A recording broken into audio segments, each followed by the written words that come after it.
Muy buenas tardes, tengan apreciables alumnas y alumnos. Es un placer para su servidora, en esta ocasión, poder llevar a cabo nuestra segunda sesión virtual de la materia que lleva por nombre Taller de Cooperación Mundial.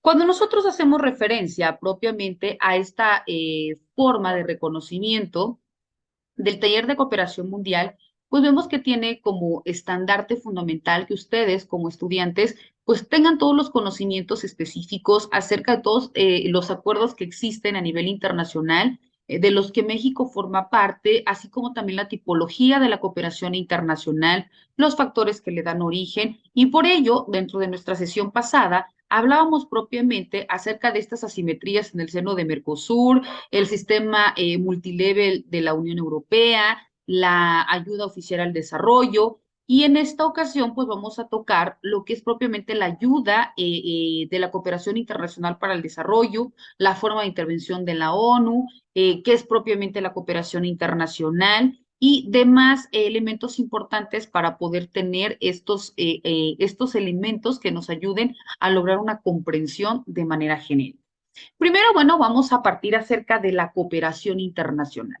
Cuando hablamos de la cooperación internacional para el desarrollo, vemos que específicamente cooperar hace alusión a esta forma de reconocimiento que comprende todas aquellas modalidades concesionales de ayuda y de cooperación que existen entre los países, ¿no? Que obviamente contribuyen a los procesos de desarrollo mediante la transferencia, ya sea de recursos técnicos, pero también de recursos financieros entre los distintos actores del sistema internacional.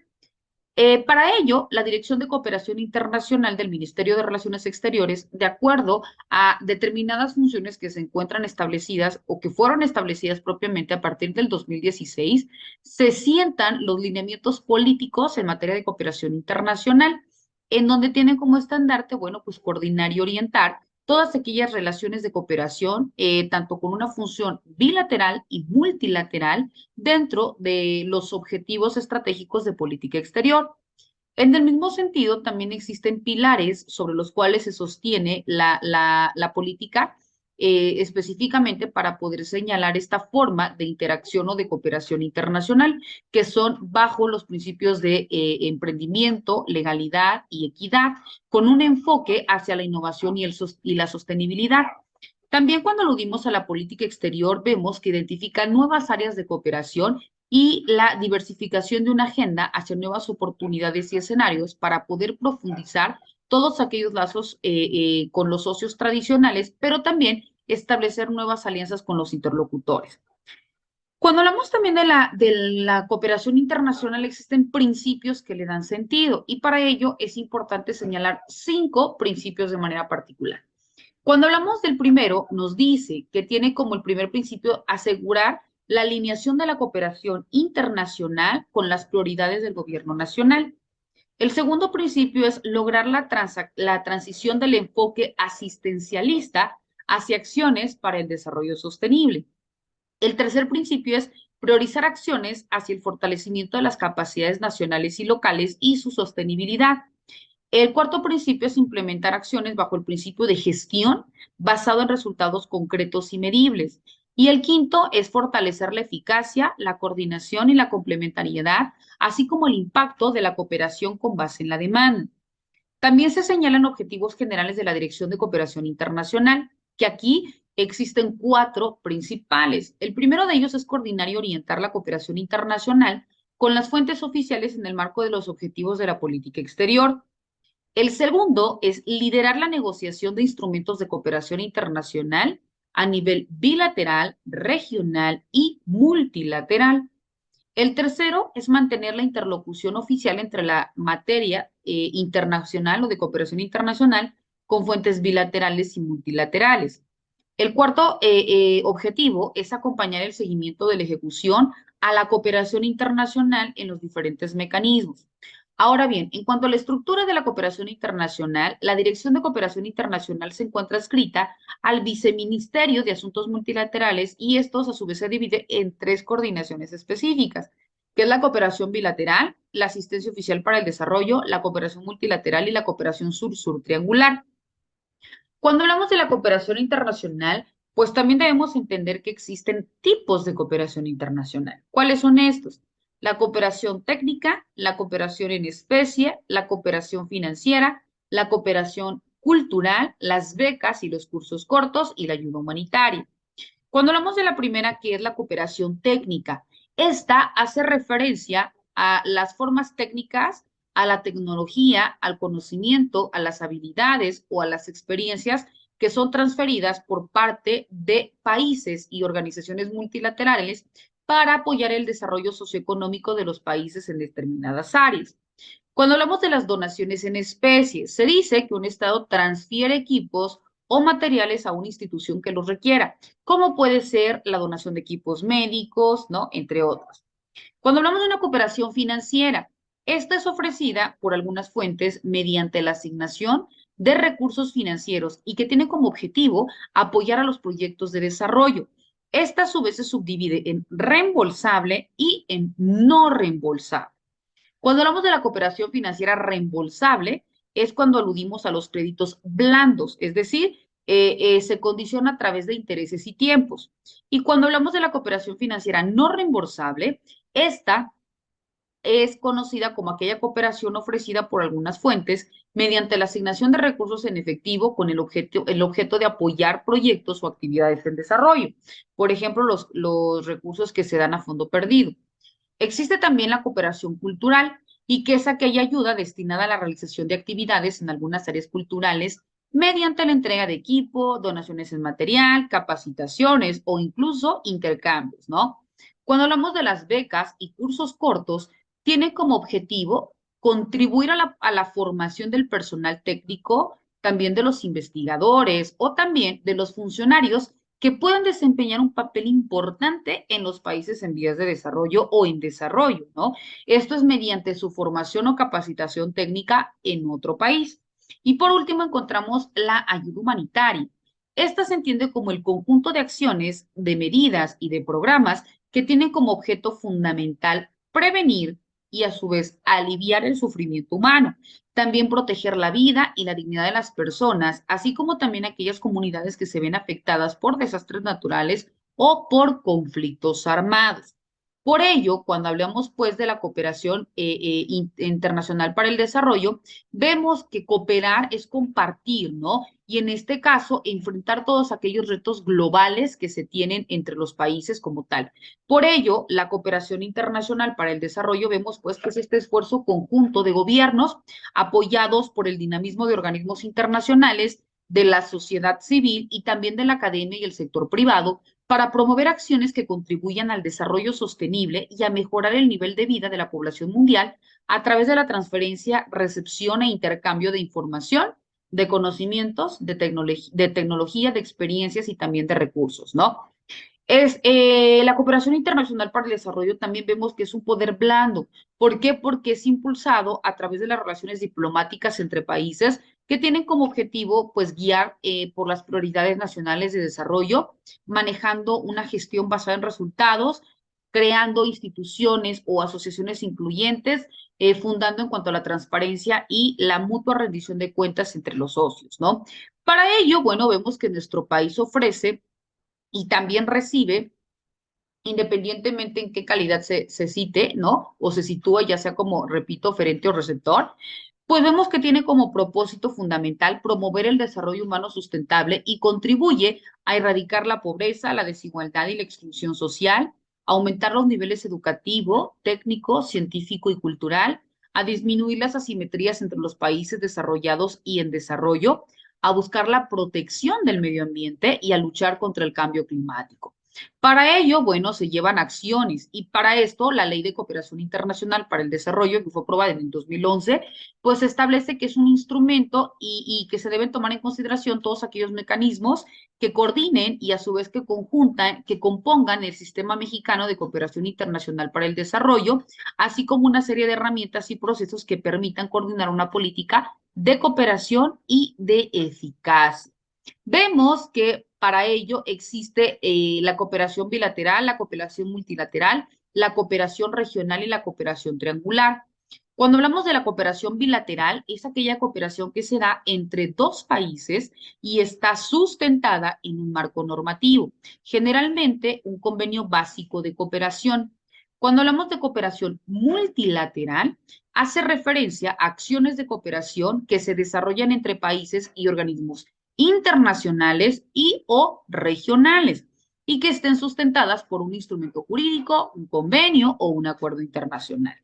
Cuando hablamos de la cooperación regional, estas se basan en acciones de cooperación dirigidas a una determinada zona geográfica, dentro de las cuales se va a ver beneficiada estos países de manera específica, ¿no?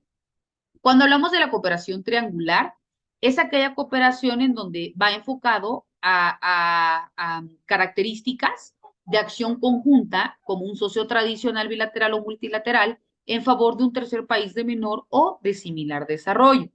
Para ello, se toman en cuenta diferentes acciones, como la política de cooperación para el desarrollo, la cooperación técnica y científica, la cooperación con América Libre, la cooperación académica, la ayuda humanitaria, la promoción cultural y turística, la promoción económica y demás elementos importantes. Es importante también que se señale que para ese sentido, bueno, también es importante que veamos qué papel juega la Organización de las Naciones Unidas en el tema de cooperación internacional, en donde encontramos, bueno, que si bien es cierto, la ONU coordina fondos, coordina programas, coordina agencias especializadas y organizaciones que se abocan precisamente en la protección de los derechos de las personas. Y para ello, el sistema de las Naciones Unidas está formado por la propia organización y por numerosas organizaciones que se van afiliando y que crean estos programas, fondos y agencias como tal, que conjuntamente con la ONU, bueno, pues crean programas y específicamente organizaciones establecidas de acuerdo a la Carta de la ONU, ¿no? Desde ese entonces, bueno, la ONU trabaja bajo ejes específicos de atención en ayuda a las personas, dentro de los cuales maneja 5 líneas de atención, que son mantener la paz y la seguridad internacional, proteger los derechos humanos, distribuir la ayuda humanitaria, desarrollar y apoyar el desarrollo sostenible y la acción climática y defender el derecho internacional. Cuando nosotros hablamos de mantener la paz y la seguridad internacional, bueno, vemos que en ese sentido, tras la devastación de la Segunda Guerra Mundial, pues las Naciones Unidas empezaron su labor en 1945 y tenían como elemento importante mantener la paz social y la seguridad internacional. Con este objetivo, la organización pues intenta prevenir los conflictos y poner acuerdos entre las partes que presentan algún tipo de controversia. Luego entonces ponderar la paz y que exige crear no solo condiciones propicias para que se dé, sino también para que se mantenga. Es por ello que el Consejo de Seguridad pues es el máximo responsable de que exista la paz y la seguridad entre las naciones. Y por tanto, la Asamblea General y el Secretariado General, junto con otras oficinas y órganos de la ONU, pues también se abocan a la creación o a la forma de reconocimiento en ese sentido, ¿no? ¿Cómo mantiene entonces la ONU la paz y la seguridad internacional? Bueno, a través de la diplomacia preventiva y la mediación. Esto es una manera efectiva de mitigar el sufrimiento humano, también pues, reconocer estos enormes costos económicos y las secuelas de los conflictos que también traen como consecuencia, y para evitar llegar a esto, pues mejor se evita, y por ese motivo las Naciones Unidas pues juegan un papel importante en la prevención de los conflictos y utilizan la diplomacia, los buenos oficios y la mediación. Por tanto, los enviados especiales y las misiones políticas en los terrenos son algunos de los recursos que se utilizan para fomentar esta paz social. Existen también representantes especiales y personales, enviados y asesores del Secretariado General. Existe también una oficina de las Naciones Unidas para África Occidental. Y también, cuando se pondera el mantenimiento de la paz, las operaciones de mantenimiento de la paz, pues son uno de los instrumentos más efectivos para ayudar a los países a hacer la transición de un conflicto a una concordia, en donde pues establezcan operaciones de carácter multidimensional que posibiliten procesos políticos, progresen o en cuanto a la protección de las cuestiones civiles, ayuden al proceso de desarme, desmovilización y reintegración excombatientes y apoyen pues los procesos constitucionales y la organización de las elecciones, ¿no? Promoviendo en todo momento los derechos humanos de las personas y ponderando el Estado de Derecho. En el mismo sentido, bueno, pues también vemos que otro de los puntos importantes que protege la ONU es propiamente lo que dijimos, ¿no? Los derechos humanos, la protección de los derechos humanos. En ese sentido, bueno, vemos que los derechos humanos son todos aquellos derechos que tenemos las personas que los adquirimos con el nacimiento y que se determinan únicamente por causa de muerte, en donde validamos que las características de los derechos humanos es que son inalienables, son intransferibles, son irrevocables, son imprescriptibles y por tanto los estados están obligados a protegerlos, a garantizarlos de una manera más amplia para que exista luego entonces este uso y goce por parte de nosotros como individuos con independencia del lugar en el que nos encontremos, ¿no? El término de derechos humanos, bueno, se menciona dentro de la Carta Fundamental de la Organización de las Naciones Unidas para lograr su promoción y protección bajo objetivos fundamentales y principios rectores de la organización. Es por ello que en 1948 la Declaración Universal de los Derechos Humanos lo situó en el terreno de los derechos internacionales y desde entonces la organización los ha protegido diligentemente en cuanto a los derechos humanos mediante instrumentos legales y también mediante actividades en ese sentido, ¿no? Es importante saber cómo la ONU protege los derechos humanos. Al respecto, se crea la Oficina del Alto Comisionado para los Derechos Humanos, que se conoce por sus siglas ACNUDH, y esta tiene su sede en Ginebra. Sabemos que la Oficina del Alto Comisionado para los Derechos Humanos es el organismo encargado directamente de la promoción y de la protección, ¿no? Apoya a los departamentos de los derechos humanos que forman las misiones de mantenimiento de paz en varios países y cuentan con un gran número de centros de oficinas, tanto regionales como nacionales. El alto comisionado, bueno, pues hace situaciones específicas en cuanto a cuestiones de derechos humanos y tiene autoridad para investigar situaciones irregulares y también para poder elaborar informes cuando exista alguna posible vulneración. Otro de los elementos importantes que atiende las Naciones Unidas es la ayuda humanitaria. Uno de los propósitos fundamentales de las Naciones Unidas es propiamente realizar la cooperación internacional en cuanto a la solución de problemas internacionales de carácter económico, social, cultural, humanitario. La primera vez que la ONU participa en una reconstrucción tras un conflicto fue Europa y tras la devastación propiamente en la Segunda Guerra Mundial. Ahora, la comunidad internacional pues confía a la organización a la coordinación de operaciones de socorro frente a los desastres naturales o provocados propiamente por el ser humano en las zonas donde la capacidad de las autoridades locales pues no es suficiente para hacer frente a esta situación. Para ello existe la Oficina para la Coordinación de Asuntos Humanitarios, que es conocida por sus siglas OCHA, ¿no? En donde esta depende de la Secretaría de la ONU y que es la responsable de la coordinación de respuestas de emergencia. Realiza funciones a través del Comité Permanente de los Organismos. Entre estos, bueno, se encuentran las entidades del sistema de la ONU que tienen una mayor responsabilidad a la hora de proporcionar ayudas emergentes.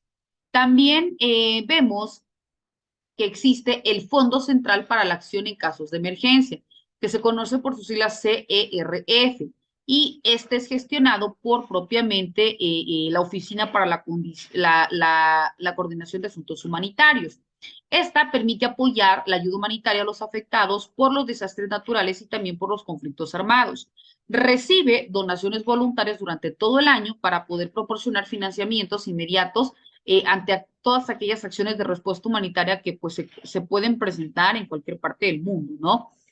Es importante señalar cuáles son las entidades de la ONU que prestan ayuda humanitaria. Bueno, pues encontramos el Programa de las Naciones Unidas para el Desarrollo, por sus siglas PNUD, la Agencia de las Naciones Unidas para Refugiados, ACNUR, el Fondo de las Naciones Unidas para la Infancia, que se conoce por sus siglas UNICEF, y el Programa Mundial de Alimentos, que es por sus siglas PMA, quienes desempeñan papeles fundamentales a la hora de prestar asistencia humanitaria, así como también la Organización Mundial de la Salud coordina la respuesta sanitaria internacional en emergencias y también en crisis, ¿no? Internacionales. Para ello, existe la coordinación a nivel nacional que el PNUD es la agencia responsable de las operaciones de mitigación y también de prevención de desastres naturales y de preparaciones que se puedan suscitar. Cuando se producen emergencias, los coordinadores resistentes de la ONU pues coordinan los esfuerzos de socorro y rehabilitación a nivel nacional. También existe la ayuda a refugiados. La Agencia de la ONU para los Refugiados surgió a raíz de la Segunda Guerra Mundial para ayudar a los europeos o a los europeos desplazados de los conflictos. La agencia propiamente dirige y coordina medidas internacionales para proteger a los refugiados y también para solucionar sus problemas en todo el mundo. Esta asamblea se creó propiamente y a su vez dio cabida a la creación de organismos de obras públicas y socorro de las Naciones Unidas para los refugiados de Palestina en el centro de Oriente o en el cercano Oriente, ¿no? Es decir, el organismo de obras públicas y de socorro de las Naciones Unidas para los refugiados de Palestina en el cercano Oriente para prestar ayuda de emergencias a aproximadamente 750,000 refugiados palestinos que habían perdido sus hogares y todos aquellos medios para poder sobrevivir, ¿no? Esta Asamblea General de la ONU acogió a una reunión en el 2016 para poder analizar los grandes desplazamientos de refugiados y de migrantes, y esto pues con la finalidad de unir los países en torno a un enfoque más humanitario y coordinado. También existe la UNICEF que ayuda a los niños, ¿no? Y es desde su fundación, el Fondo de las Naciones Unidas para la Infancia, conocido como UNICEF, pues ha trabajado para atención de niños tanto como les sea posible y proporcionar soluciones efectivas y asequibles y también para poder contrarrestar las amenazas que tienen para poder sobrevivir, ¿no? La UNICEF tiene constantemente aquella forma pues de hacer conciencia a los gobiernos y a las partes beligerantes para proteger los derechos de los niños, ¿no? Los compromisos básicos para la infancia humanitaria pues constituyen una política importante y un marco fundamental del UNICEF en materia de acción humanitaria y son pues una pieza importante de nuestras actividades en defensa de los derechos del niño, específicamente pues porque son la base, ¿no? Y porque si bien es cierto, son personas en condición de vulnerabilidad. También existe el PMA, que es alimentar a los hambrientos, en donde el Programa Mundial de Alimentos presta ayuda a millones de personas víctimas de desastres y por tanto es el responsable de movilizar alimentos y fondos en las operaciones de alimentación para refugiados a grandes escalas.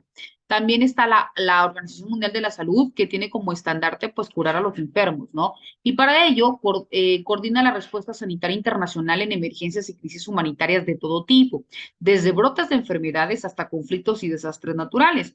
Por ello, la Organización Mundial de la Salud es la responsable de liderar temas de salud mundial, programar la agenda de investigación sanitaria, establecer criterios y estándares, articular políticas fundadas en hechos y proporcionar asistencia técnica a los países, además de supervisar y asesorar en materia propiamente pues de salud, ¿no? También es importante pues que nosotros identifiquemos que así como existe esta cooperación internacional, también hay modalidades de la cooperación internacional. Para ello, bueno, la oferta y demanda de cooperación internacional se realiza mediante tres grandes modalidades, que son la ayuda oficial al desarrollo, la cooperación sur-sur y la cooperación triangular. Cuando hablamos propiamente de la ayuda oficial al desarrollo, vemos que hace alusión a los flujos de recursos destinados a países en desarrollo y también a instituciones multilaterales suministradas por organismos oficiales, incluidos, claro, el Estado y los gobiernos regionales o sus agencias ejecutoras y entes privados, donde se tiene como objetivo la promoción del derecho económico y social y también el bienestar de los países en desarrollo. Se dice que es de carácter no reembolsable y por ello no es concesional, ¿no? Cuando hablamos de la cooperación sur-sur, esta es la cooperación basada en la horizontalidad, solidaridad y el interés y beneficio mutuo, que es destinada a abordar conjuntamente los desafíos de desarrollo y también a apoyar las principales prioridades de los países que se encuentran involucrados. También se encuentra la cooperación triangular. Este es un tipo mixto de cooperación internacional que combina tanto la tradicional como la vertical con la cooperación sur-sur, para brindar luego entonces una cooperación a un país o a un tercer país en desarrollo. La cooperación triangular ayuda a complementar fortalezas existentes entre los países en desarrollo, especialmente aquellos países de renta media y donantes tradicionales, para poder hacer frente a los desafíos del desarrollo y avanzar en fines comunes, ¿no? Mediante soluciones adaptables a los contextos y las realidades que se encuentran. En cuanto a la materialización de la ayuda que se brinda mediante las diferentes modalidades, Estas pueden darse por canales de cooperación financiero-técnica. Cuando hablamos de la cooperación internacional, vemos que esta se divide en dos sectores, la financiera y la técnica. Cuando hablamos de la financiera, esta puede subdividirse en dos, que es la reembolsable y la no reembolsable. Cuando hablamos de la segunda, que es la técnica, esta se puede subdividir en tres. La primera son las donaciones, la segunda son las becas, los cursos, los talleres de corta y de larga estancia, y la tercera es la asistencia técnica, ¿no?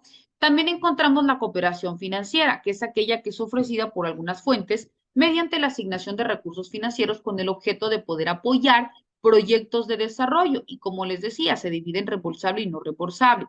Cuando hablamos de la cooperación técnica, esta consiste en la ayuda que se entrega mediante la transferencia técnica, la tecnología, los conocimientos, las habilidades o, en su caso, las experiencias por parte de un país a organizaciones multilaterales y con el fin, pues, de apoyar el desarrollo socioeconómico de los países a través de áreas específicas. Con este tipo de cooperación se contribuye también al desarrollo tecnológico, a la formación de recursos humanos, a mejorar la capacidad de las instituciones. Y por ello se dice que este es del tipo de cooperación que se maneja de forma directa en la APC, específicamente en un país que es en Colombia. Existe también los tipos de cooperación internacional, que dentro de los tipos es lo que hace rato comentaba, ¿no? La cooperación financiera, que es la reembolsable y la no reembolsable, la cooperación técnica, la ayuda alimentaria, la ayuda humanitaria, la cooperación científica y tecnológica, la cooperación cultural y también lo que conocemos como las becas. También existe lo que en este sentido, bueno, vamos a identificar como organismos de ayuda multilateral al desarrollo. Cuando hablamos de estos organismos de ayuda multilateral al desarrollo, vemos que se entiende como aquellas formas conjuntas de instituciones internacionales de base gubernamental cuya actividad o una parte pues muy marcada de esta se dirige a promover el desarrollo de los países receptores de ayuda. Dentro de ellos se distingue entre organismos no financieros, ¿no? Entre estos se encuentran las OMUDES, que es sin más, y los financieros, que es las OFIMUDES. La diferencia entre estos es que radica propiamente en su naturaleza. Las OMUDES tienen una estructura y un funcionamiento que, salvando las distancias, equivale a las agencias nacionales de los países donantes. Y las OFIMUDES se asemejan a los bancos accionistas, que son los gobiernos de los Estados miembros, y las actividades que se orientan hacia la concesión de préstamos y la ayuda reembolsable. Dentro de las OMUDES se encuentran tres tipos de instituciones diferentes. Se encuentran las agencias especializadas, los fondos y programas y las instituciones orientadas a la ayuda humanitaria. Cuando hablamos de las agencias especializadas, estas prestan asistencia a los países socios en áreas temáticas definidas, financiándose mediante aportaciones obligatorias de los Estados miembros. También pueden realizar aportaciones voluntarias para acciones o programas específicos, por ejemplo, la Organización Mundial de la Salud. Cuando hablamos de los fondos y programas, estos se financian únicamente mediante aportaciones voluntarias operando como fondos fiduciarios, por ejemplo, los programas de las Naciones Unidas para el Desarrollo. Y se encuentran también las instituciones orientadas a la ayuda humanitaria, que estas actúan como auxilio de la población en una situación crítica como consecuencia de un conflicto armado o como desastres naturales. El sistema de las OMUDES ha crecido, pues, sin lugar a dudas, de manera pues muy particular y esto pues teniendo como elemento importante pues beneficiar a la mayor cantidad de personas dentro del mundo. Por ello, nuestro país establece organismos multilaterales y sitios relacionados en cuanto a la cooperación internacional, en donde se establecen grupos de trabajo sobre energías, Comisión para la Cooperación Ambiental de Norteamérica, Comisión Económica para América Latina y el Caribe, la EVO, la Agencia Internacional de Energía, los foros de las grandes economías en materia energética y clima, la Organización Latinoamericana de Energía, las organizaciones de las Naciones Unidas para el Desarrollo Industrial, el Programa de las Naciones Unidas para el Desarrollo, el Programa de las Naciones Unidas para el Medio Ambiente, el Proyecto de Integración y Desarrollo de Mesoamérica, la Red Latinoamericana y del Caribe para la Eficiencia Energética, el Fondo Mundial por Naturaleza, y obviamente demás vías de reconocimiento que sin lugar a duda, pues también son pieza fundamental para que luego entonces se tenga este reconocimiento y esta validez de apoyo tanto a nuestro país como también tanto oferente como receptor, ¿no? Si bien es cierto, también nosotros estamos en vías de desarrollo y por eso requerimos tanto el apoyo económico, tecnológico, científico, cultural y demás de los países potencia, pero también nosotros en la forma de reconocimiento y en lo que nuestro país pues también pueda colaborar, también contribuye en una mejora para los países que lo demandan. Ok, a personas, alumnas y alumnas, pues en ese mismo sentido, esta sesión recordando que ha sido grabada a efecto de que su contenido, las personas que no pudieron por alguna circunstancia conectarse el día de hoy, puedan en la medida de sus posibilidades, pues hacerlo en el momento que les sea posible para que contribuya en su proceso de enseñanza-aprendizaje. En el mismo sentido, pues también recordar que cualquier duda, cualquier comentario, estoy a sus órdenes, tanto en nuestro grupo de WhatsApp como también de manera personal, si es que así lo desean. Quedando de ustedes, pues les deseo el mayor de los éxitos y que tengan una excelente tarde. Hasta luego.